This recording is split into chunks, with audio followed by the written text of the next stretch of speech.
মূল্যবৃদ্ধি নিয়ে রাজ্য বিধানসভায় তুলকালাম। শাসক বিরোধী তরজায় উত্তপ্ত বিধানসভার অধিবেশন।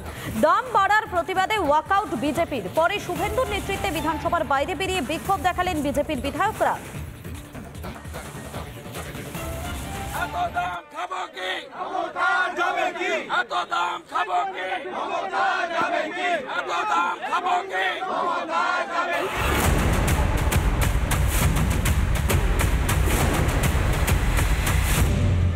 রাজ্য জুড়ে ক্রমাগত মূল্যবৃদ্ধির আঁচ এসে পৌঁছল বিধানসভাতেও।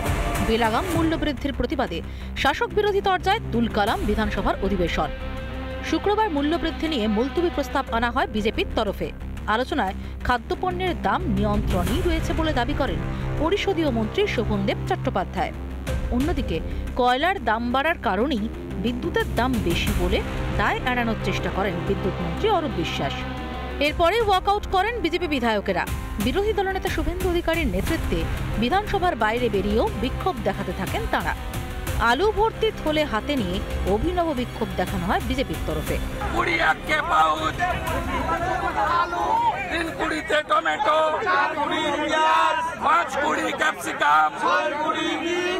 বাজারে এখন জ্যোতি আলু বিক্রি হচ্ছে 40 টাকা প্রতি কেজি। চন্দ্রমুখী আলুর দাম প্রতি কেজি 45 টাকা। একইভাবে ঊর্ধ্বমুখী বিদ্যুতের দামও। রাজ্য বিদ্যুৎ বন্টন নিগমে বিদ্যুতের দাম 7 টাকা 12 পয়সা প্রতি ইউনিট। মাসের ফিক্সড চার্জও বেড়েছে দ্বিগুণ। আগে ছিল 15 টাকা, এখন হলো 30 টাকা। আলু ছাড়াও অন্যান্য শাকসবজির দামও ঊর্ধ্বমুখী। এদিকে ফের মূল্যবৃদ্ধির দায় কেন্দ্রের ঘাড়েই চাপাতে চাইছে শাসক দল। দাম কেন বাড়ে তো আপনারা বোঝেন।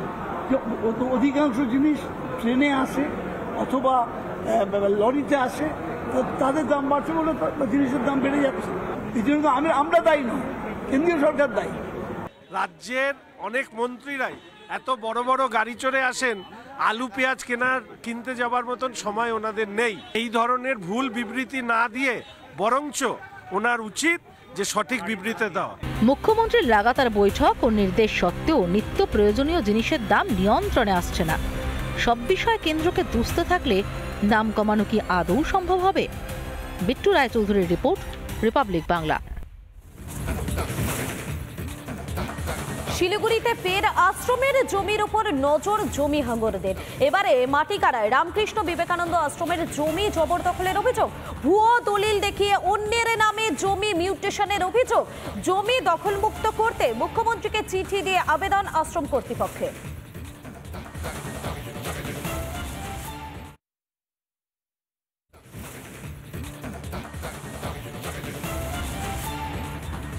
রামকৃষ্ণ বিবেকানন্দ আশ্রমের 9.90 একর জমি দখল হয়ে গিয়েছে। অরিজিনাল দলিল আমাদের কাছে আছে।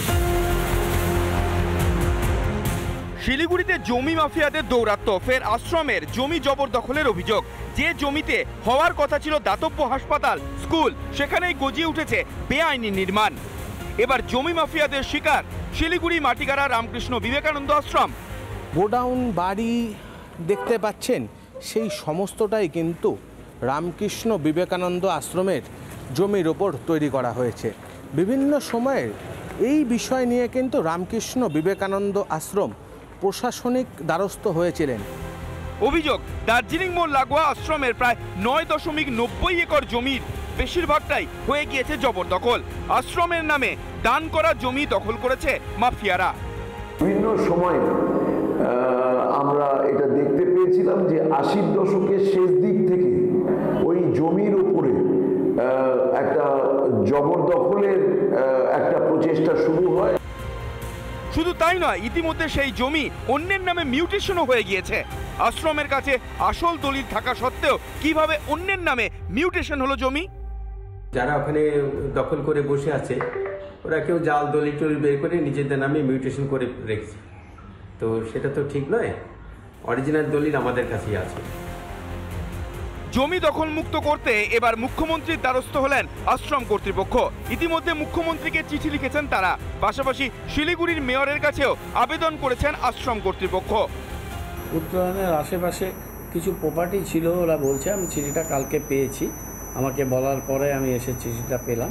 আমি চিঠিটা পাওয়ার পর আমি স্বামীজিদের সাথে কন্ট্যাক্ট করেছি। ইসকন ভারত সেবাশ্রম সংঘ এদের আক্রমণ করলে, অর্থাৎ এরা যখন আক্রান্ত হয় তখন পশ্চিমবঙ্গ সরকারের যে প্রোটেকশনটা দেওয়া উচিত সেটা দেন না।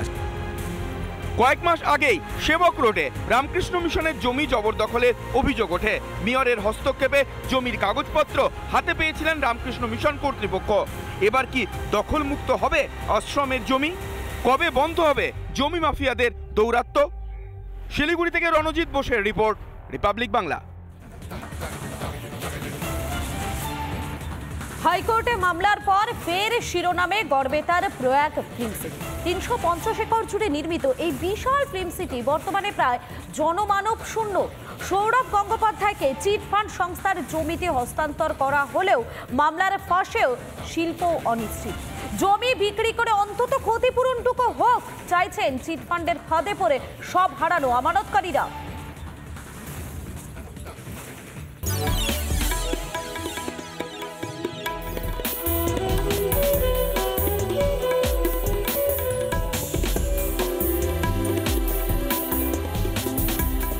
অনেকের কাছে এই জায়গাটা পরিচিত, প্রয়াগ ফিল্ম সিটি, কিন্তু অনেকেই জানেন না জমি জটের কারণে এই জায়গাটি এখন এমন একটা জায়গায় পরিণত হয়েছে যেটা কার্যত জনমানব শূন্য।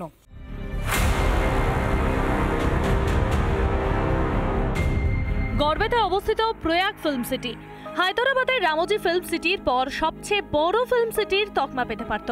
এই যে প্রয়াগ ফিল্ম সিটি সর্বদিক থেকে তৈরি রয়েছে, সেট প্রস্তুত রয়েছে, সমস্ত রকম দিক থেকে কিন্তু বলা যেতে পারে একটা সিনেমা তৈরি করার জন্য যে সেট দরকার হয়ে থাকে, বড় বাজেটের সিনেমা তৈরি হোক কিংবা স্বল্প বাজেটে, সেটা কিন্তু প্রস্তুত রয়েছে। কিন্তু প্রয়াগ ফিল্ম সিটির আগে জুড়ে গেল চিটফান্ডের নাম।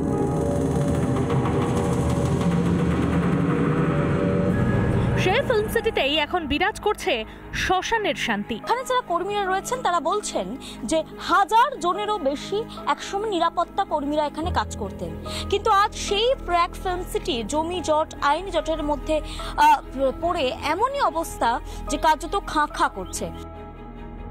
ঘটা করে উদ্বোধন হয়েছিল এই ফিল্ম সিটির। কথা ছিল বাংলার চলচ্চিত্র শিল্পে নবজোয়ার আনবে এই প্রকল্পটি। শুটিং শুরুও হয়েছিল, তাবর তাবর অভিনেতারা সিনেমাও করে গিয়েছেন, কিন্তু চিটফান্ডের ঘটনা সামনে আসতেই সব শেষ হয়ে যায় এক লহমায়। একাধিক ছাঁটাই হয়েছে, তার জন্য কর্মীরাও চলে গিয়েছেন।